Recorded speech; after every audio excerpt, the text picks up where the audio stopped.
Welcome to University, a podcast to unlock the secrets of a successful business owner. So today we're going to delve into e-commerce, digital marketing, and also strategies on how to run your business. So whether you are a seasoned business owner, a newbie, or a wannabe like me, this is a podcast for you. So today, in the episode of The Price of Becoming an Expensive Brand, with me is Mr. Hugh Koh, the founder of Pestle Mortar Clothing. Welcome, Mr. Hugh. Thank you so much, Shira. How's it going? All right, I'm good. How are you? Very well. Yeah. Can't complain. Busy season? It is. It has been. We just finished our 11/11 campaign. All so right. yeah, extremely busy. How was the busy, sambutan towards the 11/11 sales that you do? preparation? Yeah, preparation, yes. Oh yeah. Well, this year we started to take it up a notch. I think Alright. every year we're constantly trying new things, Alright. and I think especially during this time as well, it's very noisy, right, within the whole digital landscape. Yes. So trying to stand out lah. All right. Okay. Yeah. So maybe you could share with me a little backstory of your business. Sure. So, Pestle Mortar Clothing, also known as PMC, Alright. we started back in 2010. And the way that I like to describe it, or even like the team as well, is that we are a Malaysian storytelling streetwear brand. And so happens, obviously, the way that we tell stories is through our apparel. Yes. So I think we're passionate about creating things, and I think over the past, we started back in 2010, so we've been doing this now for just over 13 years, coming up to 14 next year, and it's been a great journey. Obviously, opened up many new doors, got to meet many people, worked with some of our dream brands as well. So it's been a good 13 years. Yeah, I've been through your socials. I think you really embodies a Malaysian spirit into your clothing and your apparels, right? So what inspired you to do so? Yeah, so I think first up, when we first started the brand, or were thinking about starting the brand, Alright. back in 2010, it was like in a mamak type setting. Okay. Me together with my other two co-founders, we were like, okay, if we want to start this, what's really going to set us apart? There are millions of clothing brands out there, millions of streetwear brands out there, but what's going to make us stand out? And I think, one of us, we started talking about our identity, our experiences, where we're from, our culture, our heritage. So that was really the main driving force, so like the DNA of the brand, and it is what somewhat sets us apart. So we've been constantly championing this cause over the course of the entire business. All right. Okay, that's cool. So we believe that when I look in through your websites, I saw your apparels, your stuff, right? I believe it's in more like premium, towards a premium market, premium segment. So what does make you wanted to enter such segment or such area of business? Yeah, so I think for Pestle Mortar Clothing, people do consider us premium. Yeah. But to be honest, actually, we're very affordable. Affordable in that sense where, in terms of the type of materials that we use, the amount of effort that we put into creating and ideating our products, down to the manufacturing processes that we use.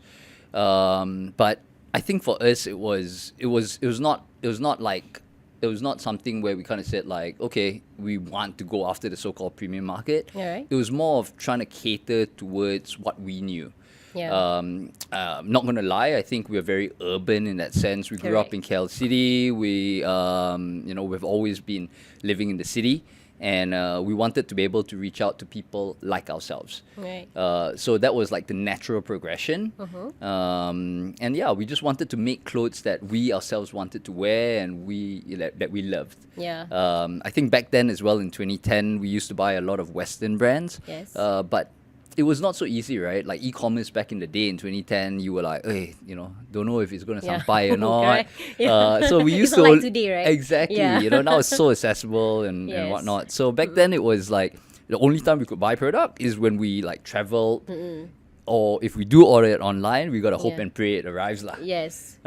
So we wanted to be able to create this brand that we loved, and type of products that we loved, and we hope that people, our community, would resonate with it. Yes. So that was, I guess, how we somewhat created Goes into this the segment. Yeah. Exactly. Yeah, because if you see the quality of the clothing that you make, it makes it affordable actually, not too expensive, right? It's a mid-range. Definitely that's what we are trying to portray, lah. Yeah, all right. So we see that nowadays, and also I don't know, back then in 2010, there's just a lot of competition. Also other brands that selling the same thing like yours. Yeah, Is there? so actually, there's only a handful of other Malaysian brands who were doing similar like things like Alright. this. So I think we had that somewhat like first-hand advantage during that time when streetwear was obviously, I think, really somewhat growing here in Malaysia. Obviously in the US, in Europe and stuff like that, there was really like many prominent brands. Yeah. But here in Malaysia, it's only a small handful. Obviously compared to today, you know, Yes. fast forward like 13, 14 years, That's a lot, right? It's very different, Yeah. the landscape.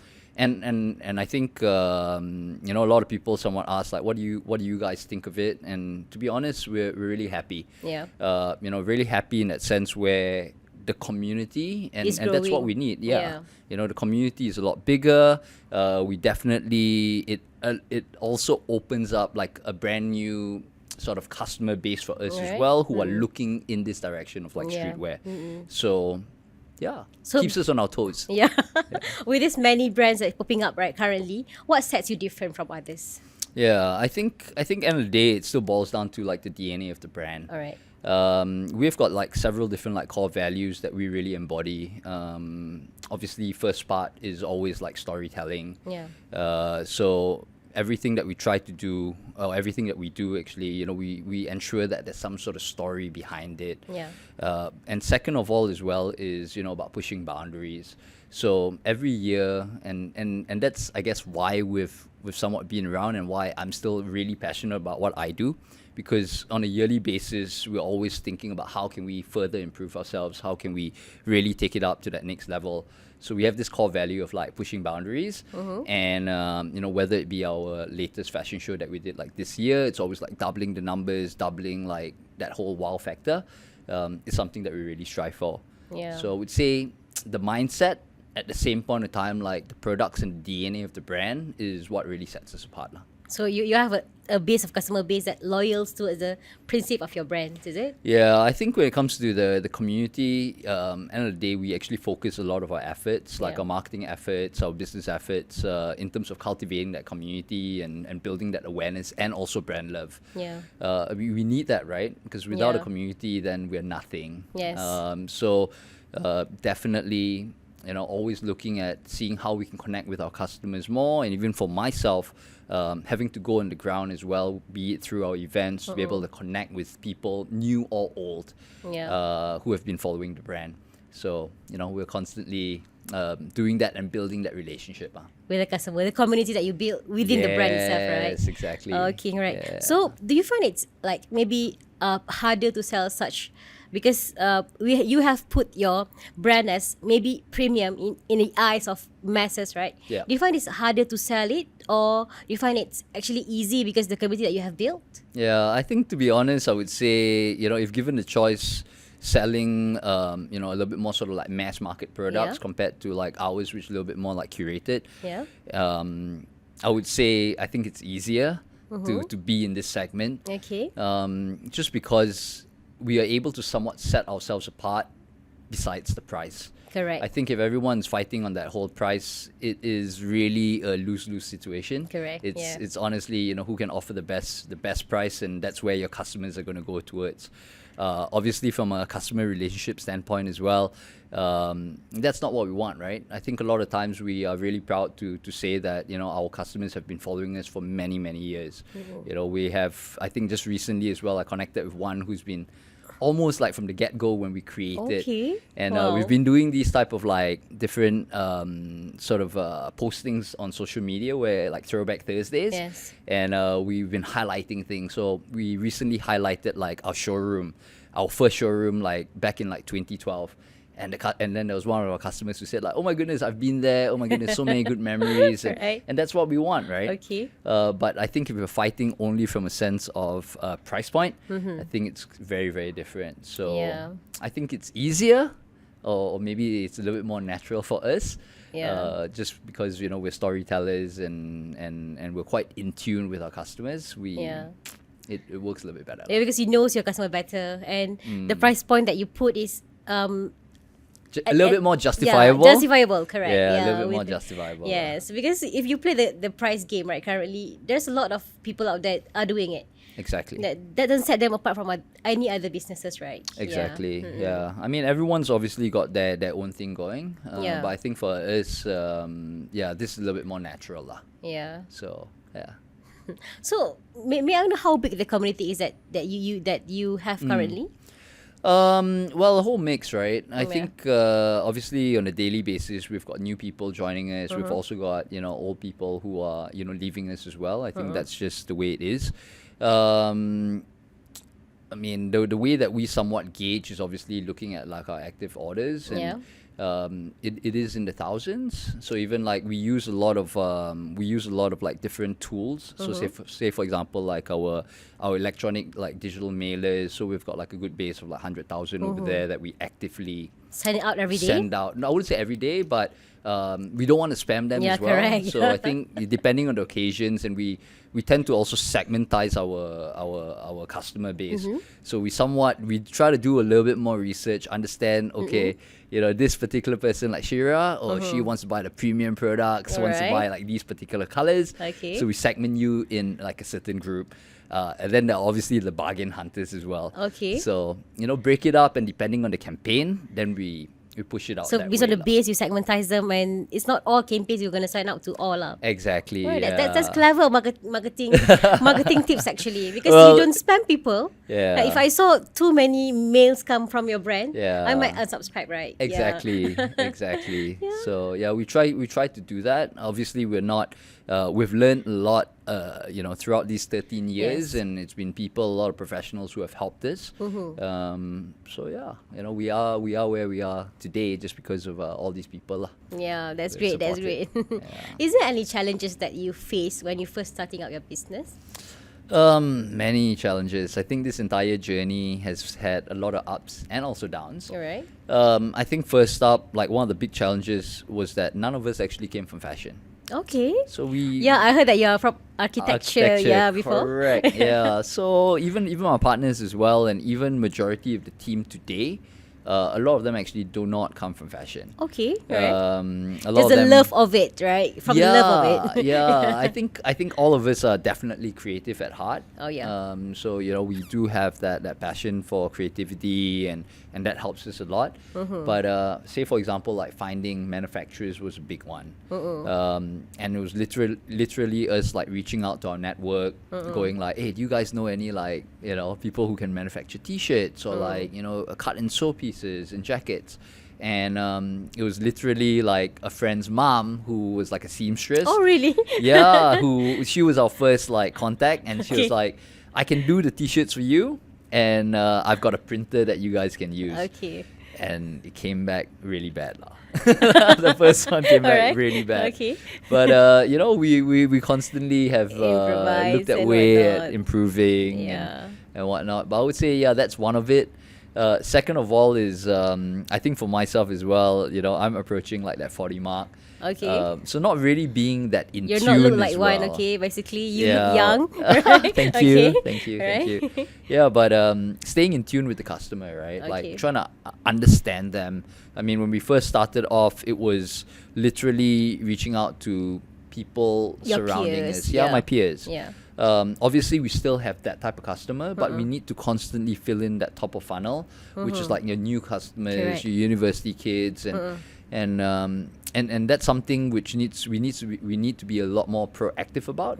So we've been doing a lot of like university programs, going out to give talks. We're kickstarting, or we've been running this ambassadorship program as well for our university students, just for them to get to know the brand and for us to get to know them better. So I think that's always been like one of the challenge, like how do we understanding of customer. All right. Okay. Yeah. Because to be in sync with the Gen Zs currently, right? Exactly. It's really hard. Yeah, trends are changing so quick, Yeah, very right? fast. And a lot of times we assume that we understand the market, or we create something, we go like, oh my goodness, this is amazing, this is definitely going to sell, Yeah. and then it does not sell. Okay. So I think learning a lot from even utilization of data and also reaching out to people and connecting with them. So basically, it's always a learning curve in your business. Always. Try to understand fashion, then try to understand the market, try to understand Always, the yeah. current demographics of people that really wanted to buy the clothing. I think that's one of the reasons why I'm still here and still doing it, because Yeah. it's exciting. I think if it was stagnant and we were just doing the same things over and over again, Correct. then it would be a different story. It's always a new thing for you, right? Exactly. Yeah. Yeah. Before we continue our discussion today, let's take a break. Here's a message from Unify Business. Hey, Tira! Busy? Busy. Why so busy? Busy thanks to UBC. Right. The best digital solution. UBC, workshops and training for business growth. UBC, premium support and fast response time. Right, Raja? The ultimate business champion, it's a sure win. Unify Business, your preferred digital partner. Sign up for Unify Business Connectivity plus Digital Solution and get GAN up to 5,000 ringgit with Geran Digital PMKS Madani. Log on here to subscribe. Okay guys, to make this session more interesting, I wanted to ask you some question. Or a math game, in fact. A math trivia game. Oh, no. So I'm going to read the question for you. You have 5 seconds to answer me. Alright? So let's see if Hugh is good in math or not. Alright? Okay. So first question. If you have 3 apples Okay. and you take away 2, Yep. how many apples do you have? Obviously 2. Why? Because you Because I've take away taken 2. two, yeah. Alright. Okay. Okay. That's clever. Hell yeah. Okay, correct. Okay, second question.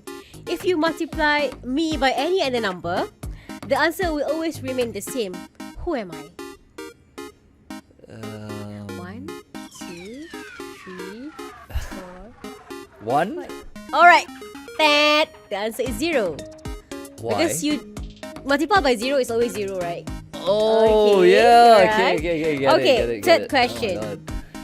He is an odd number. Odd number, okay? Odd Okay. number. Yep. But if you take away an alphabet from him, he becomes an even number. Who is he? 1, 2, 3, 4. I have no idea. Shira. Okay. I have no idea. My brain's not even processing it right now. Alright, the answer is 7. Why? Oh, because He becomes even. even. Okay. So you take 7, away S. Move away S. Yeah. Okay, I get it. This is not a math question, guys. This is very This is a hard. riddle. Okay. This is very hard. Alright, so fourth question. When Josh was 8, his brother was half of his age. Now that Josh is 14, how old is his brother? 7. Bad. The answer is 10. Josh was 8. Half Okay. is 4. Yes. So the gap is between them is 4. Now Josh is 14. So minus 4 lah. Oh my God. How did I not get that? Oh my goodness. Okay, no worries. I have a few Hold on. more on this question. Alright. If it took 6 people, 9 hours to build a bun. Okay, 6 times 9, right? 6 people to build. How long will it take for 12 people to build the same bun? Okay, say the first part again. Alright. If it took 6 people, Okay. 9 hours Yep. to build the bun. Okay, this is Okay. the bun, right? Yep. Okay. How long will it take for 12 people to build the same 4.5 bun? hours. Wrong, Ted. The answer is none because the bun is already built. That's why I'm in fashion, guys. Yep, that's why. Okay. Oh my God. Another 2 last question. Okay, what number goes up but doesn't come back down? What number goes up but never comes back down? 5 seconds. 1, 2, 3, 4, 5. That is your age. Okay, last That one, is last true, one. that is I hope true. you could answer this question. Alright. Hey, come on. Give me Okay. something good. What does math teacher likes to eat? Math teachers like to eat. Yes.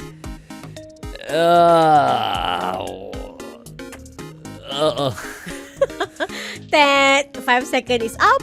The answer is pie. Oh, okay. I was about to say apple for some reason. Alright. But yeah, almost there, right? Apple Apple pie. pie, yeah. So, you give me half points for that. Okay. What do I get? Like So you got like 1.5 points? 1.5 points. Out of Wow, 7? that's terrible. Okay, it's okay. It's not at math. It's some math riddle question. Alright. Oh, good. Oh, good. Okay, good. guys. Thank you. Thank you for tuning in back to University. So let's dive back into the topic of what's the price of becoming an expensive brand. Okay, so I would like to ask you the question, what channel that you use primarily to sell your product? Either it's e-commerce platform, Yeah. social, or brick or mortar? Yeah, I think we're definitely omni-channel. We used to be predominantly more brick and mortar pre-COVID, but obviously I think COVID has taught us many lessons, and I think for us we've always wanted to just be more e-commerce focused. So I think COVID has sped that up, but that was always our intention. Is obviously online you can reach to a much bigger demographic, and you can be sending things. So we use a mix of both for different reasons as well. So it's both brick and mortar and also Online. Online. Yeah, social Alright. media. We also do some of that. We use like platforms as well. Yes. So all those. Yeah. I saw that your socials are very curated, right? Very We try very to. nice picture, We try, nice we try. caption, right? Yeah. I think that's to attract people to look into the brand itself, right? I think for us, yeah, because we do have a lot of passion for creativity. Yeah, photography. And at the end of the day, that's Yeah. the social media. It becomes somewhat of like our portfolio. Correct. So we want to definitely ensure that it's curated in a way. What kind of message do we want to be able to sell? I think especially just now we were talking about so-called like premium brand or Yeah. along those lines. So I think even when it comes to like different sort of communication channels, it needs to carry that message. So yeah, we do focus a lot of time in terms of social media. So pre-COVID, you focus more on brick and mortar. During COVID, is online. Yeah. How about the post-COVID? Post-COVID, definitely Both, majority of it would say online. Online, I still mean, online. At the moment we have a flagship store, but Alright. we've shut a lot of our other stores that we used to have. Okay. So right now we've only got like one flagship store, and that is intentional. Okay. Because the traction that you get during COVID to sell online continues until now, right? Yeah, and I think these days, just because of technology as well, it allows you to carry out many different sort of activities online that Yeah. you don't really need to have. A physical. Yeah, I mean you Yeah. do in many ways, but you don't need that many. Correct. So yeah. it's a little bit different lah. So we can It's share. landscape. Previously, you have like how many stores? Yeah, so I think at the height of like our brick and mortar expansion, we had about 8 or 9 stores. Okay. But yeah, we only have one left.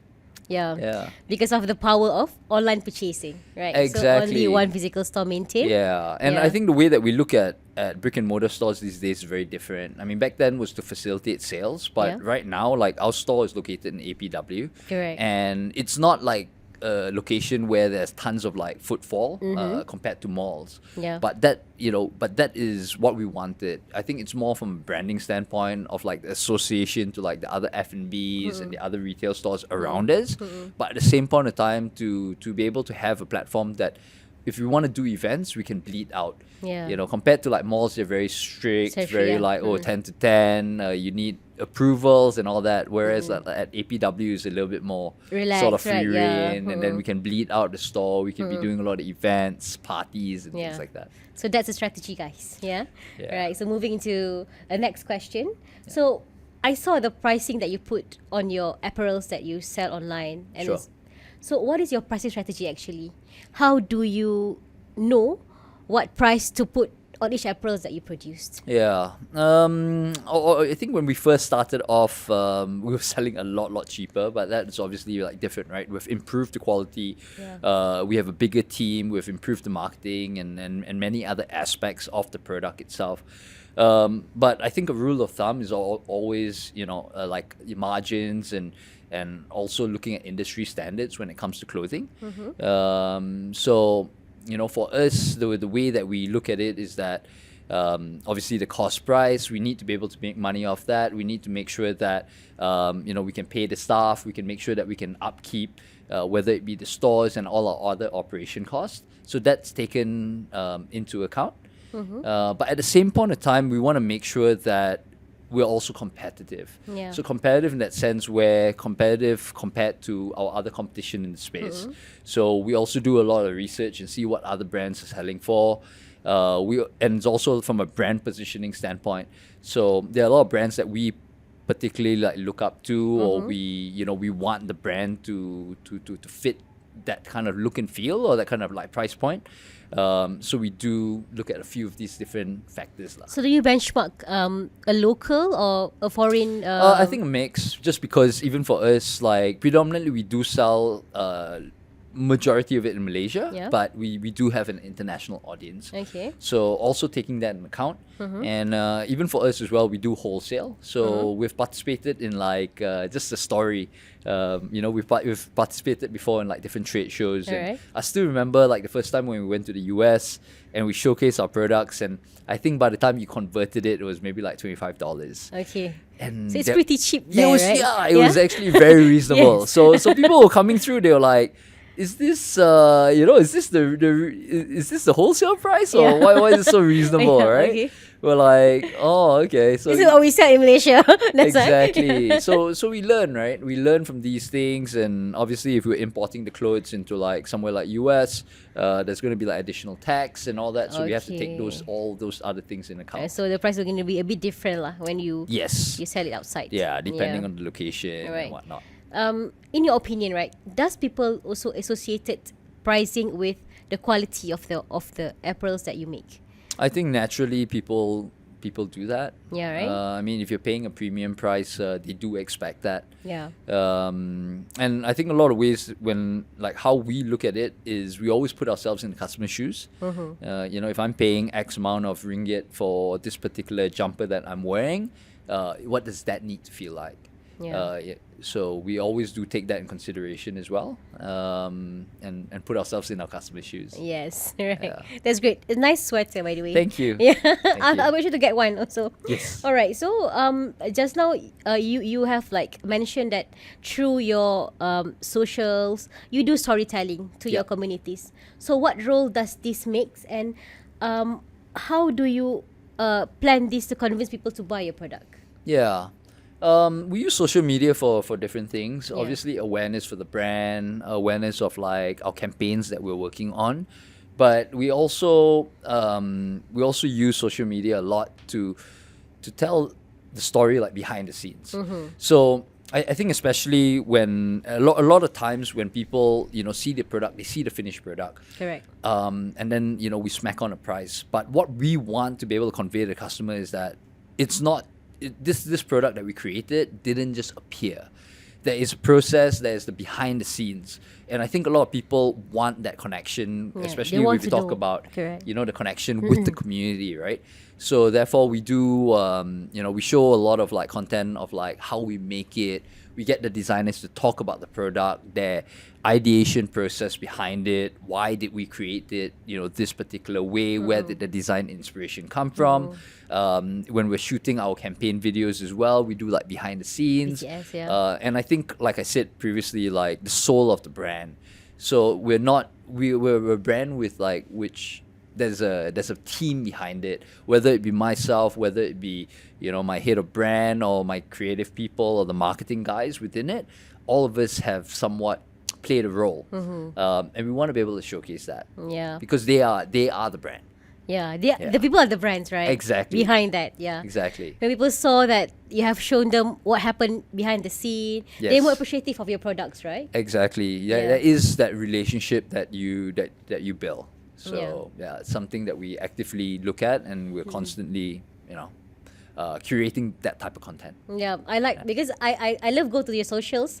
I see those one of the very pretty pictures, I would say, right? you. Curated content and the story behind it. I really like, especially when I saw your Instagram, right? Yeah, very curated. Yeah. Thank you. Thank Okay, you. so what do you have any like challenges in terms of customer experience, because you position yourself as premium brand, right?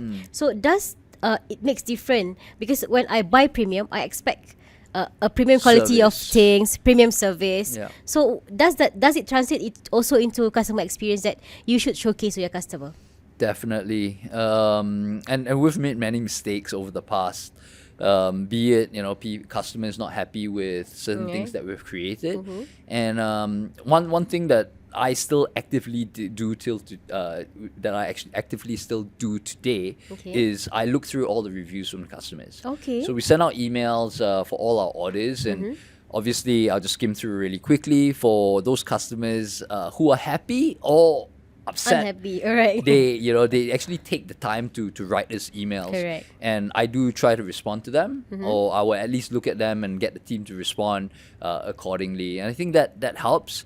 So I think just recently, like a couple of weeks back, we put out some product, and a particular long-time customer was not happy with the quality. And I said, Okay. obviously we explained the process of like, okay, it's actually done this way because of, but if you're, not happy with it, more than happy to exchange it for you or even give you back your money. And but these are the reasons why we have actually taken this approach. So I think he was very appreciative over that. He did not expect a reply from the Okay. brand itself. Alright. So that's number one. Second of all is obviously our brick and mortar store. How do we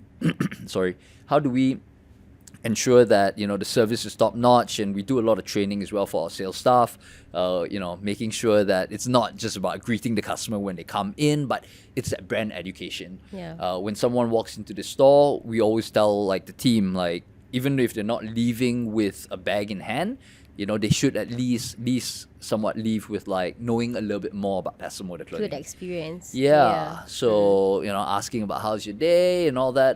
We do a lot of training lah. Yeah, right. That's good. That's cool, because many businesses does not emphasis on customer service when we come to the store. Yeah. Right. Because we wanted to live with a good memories of your brands, right? Exactly. Yeah, that's why you emphasis on the customer experience Yeah. in your store also. Yeah. Not only replying to those reviews and whatnot. And yeah. always trying to go like one step further, right? So we do have our regulars, and people like it. Generally, people like it if they know your name. Hey Shira, how's it going? Yeah, Long time. correct, We yeah. haven't seen each other. This is the new product. That type of conversation. So constantly having to drill it into the team. Okay, right. Yeah. So what advice do you have for the inspiring or like people that wanted to start business in such a competitive segment right now? So Yeah. what advice do you have for them? I think first up is, like, I know I can't do it alone. Like, a big part of all our success actually comes from the team. I think a lot of times, like I said, this entire journey has had lots of ups and downs. Okay. And even for myself, I don't know everything, or even like the rest of the co-founders. So having to really depend on the team and their expertise has really brought us to where we are today. And I think a lot of times during challenging times, they are the ones which are really coming together and supporting. So I think the focus needs to be in that. If you are, wanting to start something, I think from the very get-go to think about that already in terms of the team. I think second of all is that it's all about networking. I think network is super important. And especially for us in streetwear, it's a very small community. And as long as you know the right people, it really goes a long way. And even if you don't have a network, I think it's important to really Start put one. yourself out Yeah, there. yeah. Because I think generally Malaysians in general are a little bit more shy. Yeah, And even correct. for myself as well. Like, I still remember going to certain events and seeing people that I really look up to and going like, oh my god, like, should I go and talk to him? Yeah. And I always told myself, like, what do I have to lose, right? If he doesn't want to entertain me, Then it's okay, Yeah, right? it is what it is, Yeah. right? But at least I've tried. At least I know. Correct. But every time I've reached out to people, they have always replied, and that's been great, lah. So I think building that network, ensuring that you have a great team, those are like my two biggest takeaways over like my entrepreneurship journey. We have some advice in regards of like marketing per se. Marketing as well, yeah. So I think at the end of the day, like, it's a very different time right now. Back then when we first started, e-commerce was just really starting, growing. yeah. And obviously COVID has really accelerated that. Everyone's used to it. The internet penetration around the world has really risen up. And so I think my suggestion would be, really, digital is the future. I think it's important to embrace that. It's important to learn things. Even for myself as well, I'm constantly looking at ways of how I can improve. And I think it really helps, like, platforms, say for example like Unify out there, here today, offering different type of services to be able to help you on that particular journey. Correct. Back then I didn't have anyone. Okay. So how you learn yourself? I mean, you learn yourself, obviously having to do a lot of Yeah. research. I mean, but again, reaching out to friends, reaching out to just random people and asking them questions, going for workshops. But I think these days it's a lot easier. If you Yeah. look up online or Many like things different there, people, right? they can guide you and also provide many different solutions for these particular type of tasks. So a much better time in terms of starting a business right now. That makes me really inspired to start one, right? Yes, you should. I should, right? Yes. All right. So thank you for having us today. Thank you for Thank joining you. our podcast today in university. All right. So I think I'll drop by your shop after this to buy one. Please, Yeah. please, I'll hook you up. Come All by, right. come by. Okay. Thank you. So that wraps up our university podcast today. Thank you to our Mr. Hugh Koh here, founder of Pestle Mortar Clothing, on sharing the success and the tips on how to become successful like him. All right. So for those business owner who are looking for connectivity plus digital solution, you may log on here and get grant up to 5,000 ringgit under Grant Digital PMKS Madani. Follow our social for more info and updates. Bye.